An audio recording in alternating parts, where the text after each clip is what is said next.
Ce que je vais vous révéler aujourd'hui va complètement changer votre vision de l'économie américaine. 60% des Américains ne peuvent même pas se permettre un niveau de vie minimal. Un chiffre absolument choquant et pourtant bien réel selon le Ludwig Institute for Shared Economic Prosperity. Cet organisme suit de près ce que coûte réellement la vie aux États-Unis. Attention, on ne parle pas ici d'un mode de vie luxueux, mais simplement de couvrir les besoins essentiels. Ce chiffre va à l'encontre totale du discours qu'on nous vend sur l'économie américaine. Si vous suivez les grands médias, vous avez sans doute entendu que le chômage est à un niveau historiquement bas. L'inflation ralentit et se rapproche lentement mais sûrement de l'objectif de 2% fixé par la Réserve fédérale. Pendant ce temps, les grands indices boursiers restent proches de leurs records historiques. Mais avant de commencer, abonne-toi maintenant pour ne rien rater. Sur le papier, l'économie américaine semble donc en parfaite santé. Certes, quelques signes de faiblesse apparaissent ici et là. Le PIB du premier trimestre est passé en territoire négatif. La confiance des consommateurs a chuté, mais si on ne regarde que les grands indicateurs, on n'imaginerait jamais cette réalité. La majorité des Américains peinent à subvenir à leurs besoins les plus élémentaires. C'est justement de ce décalage criant que traite cette analyse complète. Cette analyse ne parle pas de méthodologie, elle parle d'un constat alarmant. Si cette vidéo vous ouvre les yeux sur cette réalité cachée, alors soutenez cette chaîne en vous abonnant et en activant la cloche de notification. Maintenant, attaquons-nous à un point central, le coût de la vie. D'après le gouvernement, l'inflation était de 4,1% en 2023. Mais selon le Ludwig Institute, le coût réel des besoins de base a grimpé de 9,4%. C'est plus du double de ce qu'indique l'indice officiel des prix à la consommation, le CPI. Voici ce qu'écrit Ludwig dans son rapport détaillé.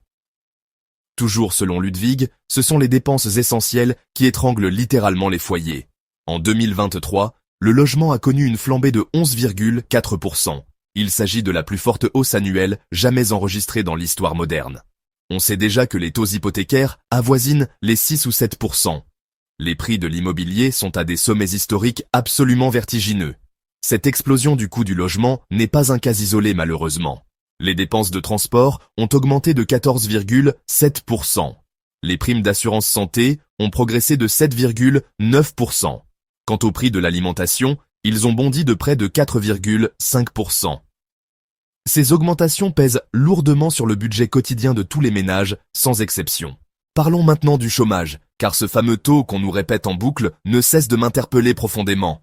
Autour de moi, je connais plein de gens qui cherchent désespérément un emploi stable. J'en connais aussi beaucoup qui ont un travail, mais n'arrivent pas à boucler leur fin de mois. C'est selon moi l'un des chiffres les plus trompeurs de tout le système statistique. Comparez ça aux chiffres du Ludwig Institute, qui mesure ce qu'il appelle le vrai taux de chômage. En 2023, le vrai taux de chômage atteignait 24,5%. Autrement dit, un quart des Américains est soit au chômage, soit coincé dans un emploi qui ne leur permet pas de vivre décemment. Alors, comment le gouvernement peut-il annoncer un chômage faible, des salaires en hausse, une inflation maîtrisée? La réponse tient en grande partie dans ce qu'il mesure, ou plutôt dans ce qu'il ne mesure pas réellement. Prenons l'inflation par exemple. L'indice utilisé, le CPI, suit le prix d'un panier de biens et services. Si les téléviseurs deviennent moins chers alors que les loyers et les frais de santé explosent, les économies réalisées sur l'électronique viennent diluer la réalité. À l'inverse, le True Living Cost Index du Ludwig Institute se concentre sur ce que les gens doivent réellement acheter. Le loyer, la nourriture, la santé, les transports, la garde d'enfants. C'est là qu'un écart gigantesque se creuse entre cet indice et le CPI officiel. Un écart qui explique en grande partie pourquoi les décideurs publics pensent que la crise est passée. Mais dans un souci de ne pas faire de cette analyse une litanie déprimante, il faut aussi parler des solutions possibles. Commençons par la plus essentielle, celle que plus aucun responsable politique ne pourra éviter très longtemps, taxer les ultra-riches. Les 19 foyers les plus riches des États-Unis détiennent à eux seuls 1,8% de toute la richesse. Ce chiffre d'1,8% était en 1980 à peine à 0,1%.